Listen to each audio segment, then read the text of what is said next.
Hey, what's up, guys? Welcome to the channel. At UFC 280, Islam Makhachev defeated Charles Oliveira to become the undisputed lightweight champion.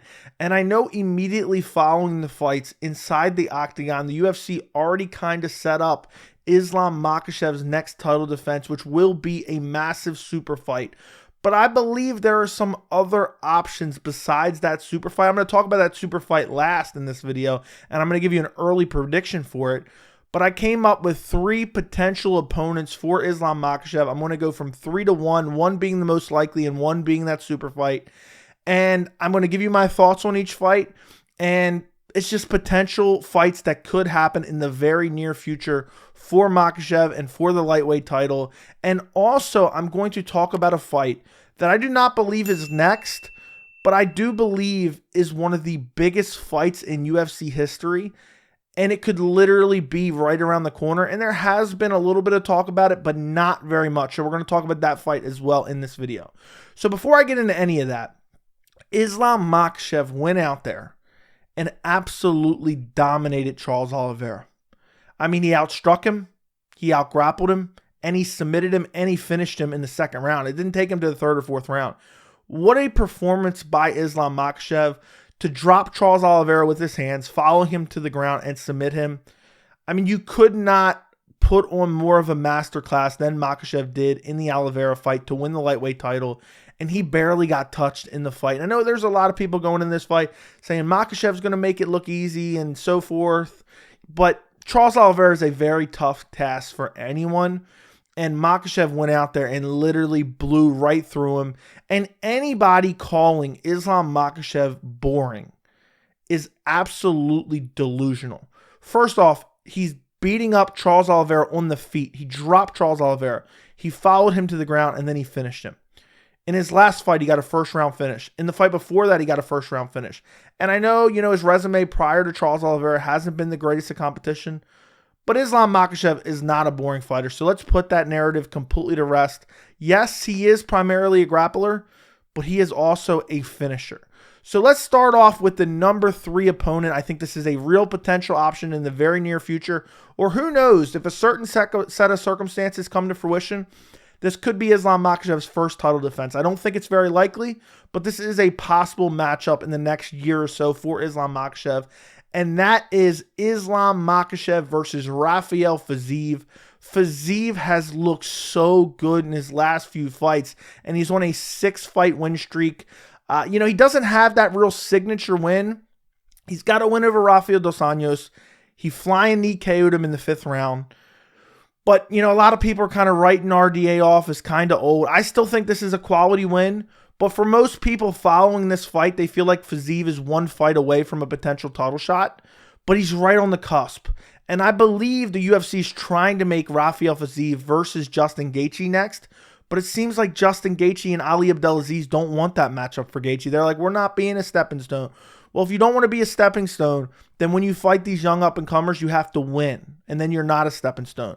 This is the fight people want to see. I think if Fiziev fights Justin Gaethje maybe, December of this year, I still think it's a possibility. Maybe January, earlier 2023. If Fiziev goes out there and beats Justin Gaethje, he's right there in line for a title shot. And it's time we see some fresh meat in the lightweight division.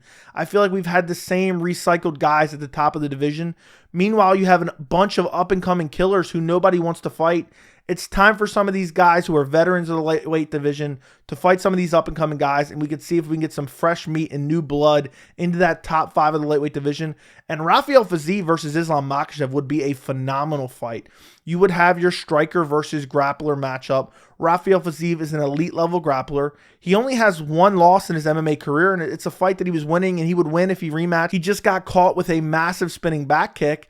And since then, he's reeled off 6 quality wins. They're not the elite of the elite, but Rafael dos Anjos was ranked in the top 10 when he defeated him. So that's a quality win in the way he did it. So I would love to see Fiziev versus Islam. I think this would be a very fun fight, and I think it's a fight we may very well see in the next year, year and a half.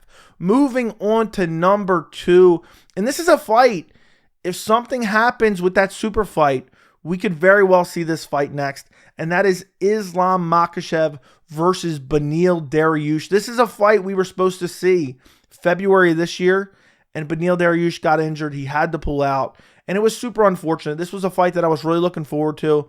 And Beneil Dariush is one of the most underrated fighters in all of the UFC. He's currently on a 8-fight win streak, and he beat Mateusz Gamrot at UFC 280, and it was a very good performance. And, there's the guys at the top of the lightweight division that don't want to fight the up-and-comers. Beneil Dariush said, I will fight anyone to earn that title shot, and I'm not going to beg for that title shot. And he went out there and beat a killer like Mateusz Gamrot, and he beat him pretty convincingly. Before that, I know the wins aren't that great, Tony Ferguson, but I still think that was a quality win at the time. That was all the way back in May of 2021. Before that, Carlos Diego Ferreira. Before that, Scott Holtzman. I get it, this isn't the greatest resume, but take a look at Islam Makhachev's resume before he won the title against Charles Oliveira. Not that great either. Beneil Dariush is unequivocally the #1 contender in the lightweight division, and who wouldn't want to see this fight? Beneil looks so good in the Gamrot fight. Gamrot wants to take you down. He wants to control you. He wants to hold you down. I picked Gamrot to be able to do that to Beneil Dariush. But Beneil Dariush's wrestling and his scrambles were unbelievable in the Gamrot fight. If that doesn't make you excited for an Islam Makhachev fight, I don't know what can. This is a very competitive, high-level fight. I know Beneil Dariush isn't the biggest name, but Islam Makhachev versus Beneil Dariush would be an amazing lightweight matchup. I would really love to see this matchup, and I hope we see it in the near future regardless if it's next or not, because we got robbed. We didn't get it in February. And Beneil Dariush is getting up there in age. He looks like he's 85, but that's beyond the point. He's looked better than ever. His striking is improving. His grappling is improving. He has good jiu-jitsu. He's super well-rounded. And now you have a guy in Islam Makhachev who looks like he's going to be very difficult to defeat. And I would love to see Beneil Dariush get what's rightfully his and get a lightweight title shot against Islam Makhachev and see if he's able to dethrone Islam. I would love to see that fight, but we all know that's probably not going to happen next because they set it up in the cage at UFC 280. We are most likely going to see Islam Makhachev versus Alexander Volkanovski, a super fight, the lightweight champion versus the featherweight champion.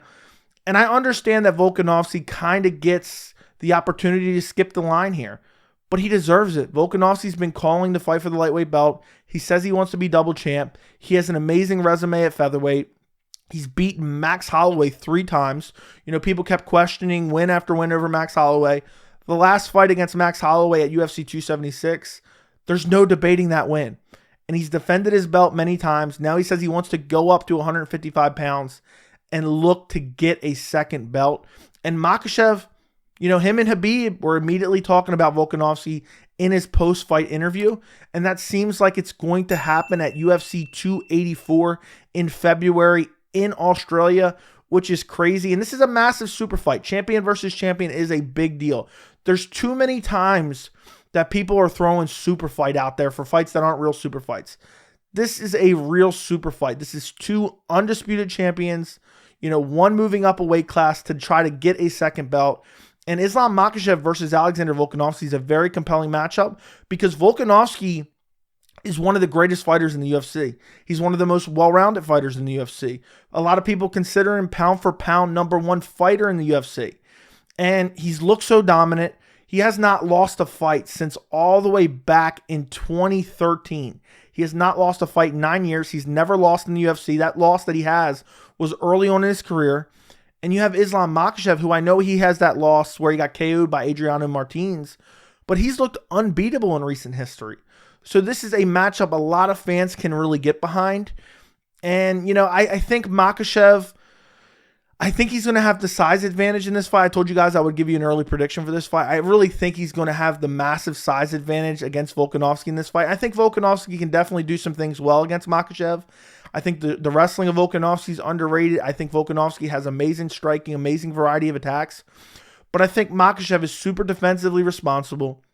And I think he will be able to get to the hips of Alexander Volkanovski and probably take him down.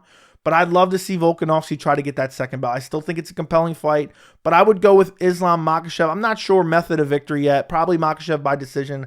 I just can't imagine Volkanovski getting finished.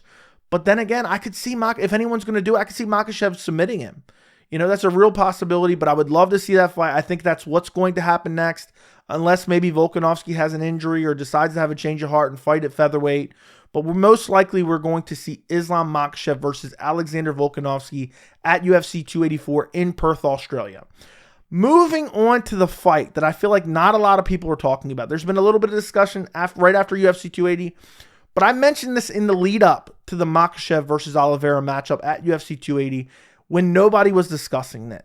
And that fight is Islam Makhachev versus Conor McGregor.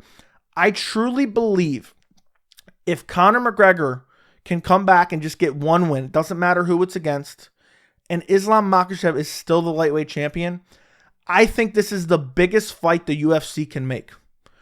You look back, you go back to UFC 257, or no, was it 257? Yes, it was 257. It was Conor McGregor versus Dustin Poirier 2. This was when Dustin Poirier was able to knock him out. Habib was still there, and the UFC hadn't taken the belt from him yet, even though he had kind of already vacated. And Dana White was like a little schoolgirl trying to convince Habib Nurmagomedov to stay in the UFC and not retire. And he was trying to convince him. There was that clip where Dana's saying, "Can you imagine if Conor wins this fight? That's going to be a massive rematch." Dana White was desperate to book Habib Nurmagomedov versus Conor McGregor 2. It was going to be one of the highest selling pay-per-views of all time. And in my opinion, it would have been number one. And while that fight appears to just be gone, it's never going to happen. Habib doesn't appear to ever be coming out of retirement. What's the next best thing? That is Islam Makhachev versus Conor McGregor. Can you imagine the build up to this fight? I think it would do massive pay-per-views. I think there is a chance that could do over 2 million pay-per-view buys. That fight would be massive. Now, I know Conor McGregor, he has not won a lightweight fight since 2016. There's some fans who weren't even fans until years after Conor won his last lightweight fight. And I know Conor's probably on PEDs right now, recovering from his broken leg, and he's not in the USADA pool, and he's probably not returning for a while.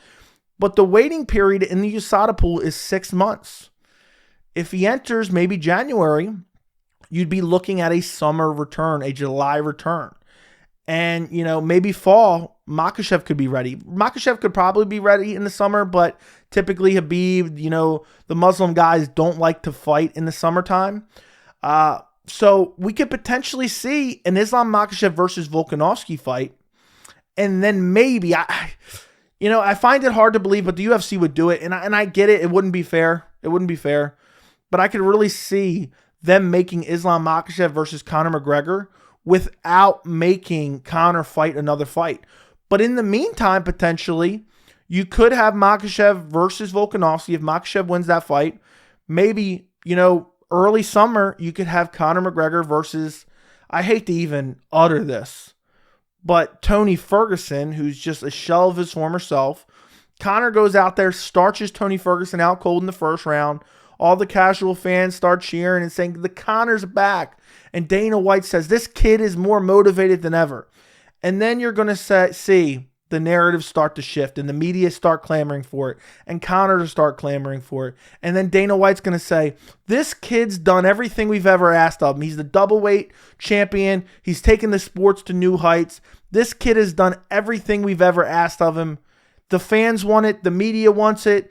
We want it. Conor wants it. Islam wants it, which I'm not even sure Islam would want it just because out of spite, Habib said, I'm never rematching him. I beat him. I destroyed him. I don't want that fight. But Islam Makhachev's probably going to want that big paycheck. And I can see Dana White saying, he beat a legend in Tony Ferguson, even though, Tony Ferguson at this point is a glorified dead body. But if Conor goes out there early summer and defeats a guy like Tony Ferguson, and then Islam defeats Volkanovski in February, they could be on a collision course for fall of next year, maybe even the end of next year. We don't see a lot of champions fight more than 2 times in a year. So I really think in the next year, year and a half, there is a real possibility we get one of the weirdest type of grudge matches ever. And essentially we get, a modified version of Habib Nurmagomedov versus Conor McGregor 2. And we get Islam Makhachev versus Conor McGregor for the lightweight title. And I know a lot of people are going to say, well, Conor looks huge. Is he ever coming back down to 155? Say what you will about Conor. I don't believe he's scared of fighting anyone. Obviously I think sometimes he picks matchups to, make himself look better. Instead of picking Gaethje, he picked Cowboy Cerrone, defeated him. Doesn't have a lot of great wins. I think he'll probably fight Tony Ferguson on the return or somebody along those lines. But Conor, I believe, when Conor lies awake at night, I think that Khabib Nurmagomedov loss really bothers him. And I think the next best thing for Conor McGregor would be to go out there and knock a guy like Islam Makhachev out. And that would kind of give Conor McGregor back those kind of bragging rights over Khabib Nurmagomedov, the fight that he's never going to get back. So I think Conor would definitely want that fight. Dana White and UFC will definitely want that fight. It's going to make millions of dollars. For a fight like that, Conor is going to be willing to go back down to 155. Even though he's never actually moved to 170, he just looks massive because he's out of the USADA testing pool and probably taking some type of PEDs or steroids or whatever you want to call them to, help with the recovery of his leg. And I think there's a real possibility we could see that fight. But we'll see what happens. We'll see what happens. You never know with MMA. Stuff changes all the time. But let me know what you guys think about all this down in the comments. Which of these fights would you most want to see? And who wins? Islam Makhachev or Alexander Volkanovski? Who do you guys think wins? Thank you so much for watching. Don't forget to like the video, and I will see you in the next video.